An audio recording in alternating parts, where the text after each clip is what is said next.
Hi guys! Welcome back sa ating channel, and for today's video, ang pag-uusapan natin is how the computer boots up.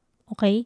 So paano ba ang process ng isang computer pag nagbo-boot up? So usually pag nag-open tayo ng computers natin like desktop, laptops, or mini desktops, ino-on natin yung computer natin and we just wait for iba-iba, 'di ba? Merong mabilis lang like seconds, ilang seconds lang.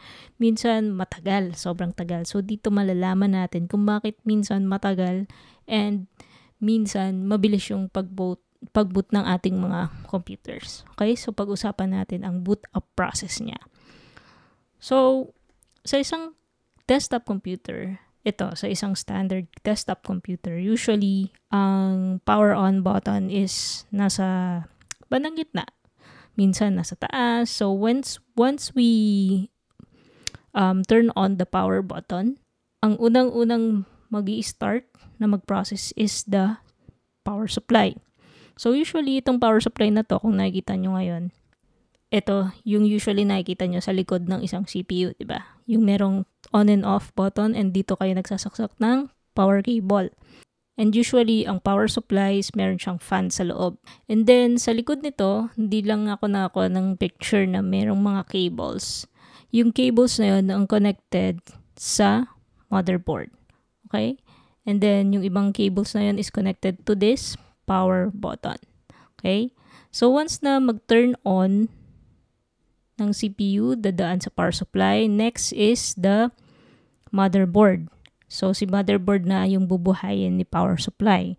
And usually, ang connection nito is the 24 pin. Ito, yung pin na yan, ang nakakonect sa power supply. And then, once na mabigyan niya ng power ang motherboard is mayroong tinatawag na firmware which is the BIOS or the UEFI. So, pag-usapan natin yan, no? Pero, bago yon, ang BIOS or firmware na tinatawag natin is installed sa isang chip, no? Sa BIOS chip. Hindi siya nakalagay sa CPU, iba yun, okay? Iba yung CPU at yung BIOS chip or UEFI chip. So usually ganitong itsura niya, no?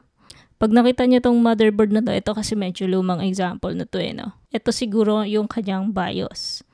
Marami kasing mga magkakamukhang chip dyan. Pwedeng ganyan, ganyan. Pero usually, merong isang chip dyan na tinatawag na BIOS, no?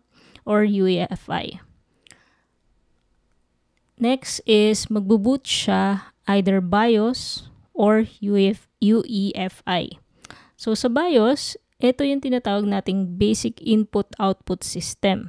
Ito yung pinaka-old or pinaka-unang firmware na ginamit, no? And usually, ito ay text-based, unlike dito sa kabila na UEFI, which is my user interface na. Okay?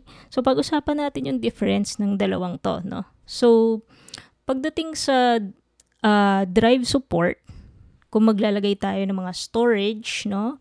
Ang kaya lang i-support ni, kapag ang firmware nyo is just a legacy one or yung luma, which is the BIOS, ang kaya niya lang is up to 2 terabytes. No? Pag lumampas tayo sa 2 terabytes, hindi niya na kayang basahin yon. Yung drive na yon na SSD or HDD. Next, pero kung gagamit tayo ng UEFI, kahit lampas 2 terabytes, kaya niyang basahin yung storage. Okay? So, next is the boot speed nitong dalawang to. So, of course, mas mabagal ang BIOS. Unlike sa UEFI na mas mabilis. Kahit text-based lang ang laman ng BIOS, mas mabagal pa rin siya kasi medyo old system na siya, no? Tapos, yun nga, ang downside niya is text-based lang siya. Hindi mo siya pwedeng gamitan ng mouse. Ang gagamitin mo lang is the keyboard, no? Hindi mo siya pwedeng gamitan ng mouse kasi wala naman siyang interface. Pure text-based siya. So, etong UEFI naman, may interface na siya. So, pwede na tayong gumamit ng mouse dyan. Mouse and keyboard. So, mas madali na siyang gamitin. And then, the security feature, hindi masyadong secure ang BIOS. And madali siyang ma-manipulate. Unlike dito sa UEFI na mas secure. Then, pagdating naman sa developments and status, of course, ang BIOS is wala ng update since I think 2020 pa ata sila nag-stop magbigay ng updates or whatever But itong si UEFI is, of course, laging may update yan. Kaya minsan, nakakakuha tayo ng mga updates sa OS natin. Kung makikita nyo sa Windows Update, kung specifically Windows user kayo, makikita nyo dun minsan firmware update, diba? So, meron pa rin silang update. So, yun yung difference ng BIOS and UEFI. Okay? So, after nyang mag-check ng BIOS and UEFI, next, ang gagawin ng motherboard is the power on self-test. Ito naman yung process ng pag-check ng mga peripheral devices na connected sa kanya, sa motherboard. No? So, usually, ano nga bang mga connected sa motherboard? So, ang mga connected is, of course, the CPU. Check niya kung okay naman siya or nagra-run siya ng maayos. And then we have the keyboard and mouse, of course, external peripheral devices na connected sa computer. And then meron tayong memory and the storage. Meron din ditong graphics card kung may graphics card yung computer nyo. Pero kung wala, okay lang yun. Hindi niya i-check. Pero once na meron, i-check niya pa rin yun. And once na may makita siyang isang device na hindi okay sa kanilang lahat, except for the mouse and keyboard, which are external peripheral devices, hindi siya mag-on. And usually, makakarinig kayo ng beep sound, no? So, depende kung ano yung sira. Halimbawa, RAM or storage or CPU or graphics card ang sira. Merong specific beep na tutunog para masabi niya kung ano yun. So, bakit nga ba ang mouse and keyboard is hindi siya kasali sa pag-check? Actually, kasali naman siya, pero once na matanggal yung mouse and keyboard, hindi siya ganun ka-importante. Kasi ang importante lang sa CPU is the things that are inside, no? Itong mouse and keyboard nasa labas to eh. And kaya nating matanggal yan, di ba? Madali nating tanggalin and palitan. So, it doesn't really matter, and then hindi rin siya kasi critical part ng isang computer. Okay? Kaya lang naman may mouse and keyboard kasi tayong mga users, 'di ba? May mga users outside of the computer na kailangan gumamit. That's why there's a mouse and keyboard. Input devices yan. And then this, itong mga sinasabi ko, which is the CPU, the memory, and the graphics are part of the motherboard para mag-run yung computer. Okay? So, pagdating naman, after niyang i-check yung mga devices, halimbawa, okay naman, working naman ang lahat, no? Ang susunod na mangyari is the bootload process. So, sa loob ng bootload process, sino ang device na specifically nagbo-bootload process? Of course, these are the storage devices. Bakit ang storage devices? Kasi ang storage devices, dito naka-install ang bootloader or dito naka-install ang operating system. So, loob ng operating system, merong bootloader na file. So, depende yan. Iba-iba ang tawag sa bootloader na file in each different operating systems.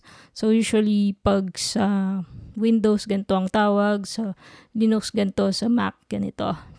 Kung makakita kayo ng Windows installer, di ba, meron doon mga setup, and then may folder, then may specific file. Isa doon is si bootloader. So, once na-boot up na ang operating system natin, that's the time the user can use it and then mag-login na siya sa computer. So, ulitin natin yung process, no? So, sa computer, once you powered it on, ang gagana is si power supply. And then si power supply, bubuhayin niya si motherboard. The motherboard do the following. Firmware check, kung BIOS ba siya or UEFI, yun ang gagana. The post test, the bootload process, and then that's the time na mag-open ang operating system. So, for example, ang ginamit natin is Windows 11, no? So, si Windows 11, ang mangyayari once na you log in, gagana ang kanyang OS kernel. So, ano tong OS kernel na to? So, si OS kernel is the heart of the operating system. So, siya naman yung magmamanage sa lahat ng gagana sa loob ng operating system. Like the drivers and then the services of the operating systems. Paano ba ang ibig mo sabihin by drivers? Driver ng, halimbawa, printer drivers, no? Kasi sa computer may naka-install na printer. So, bago natin magamit ang printer, of course, kailangan na-install natin ang driver ng printer. Of course, meron din yung mga drivers ng different applications na naka-install sa computer.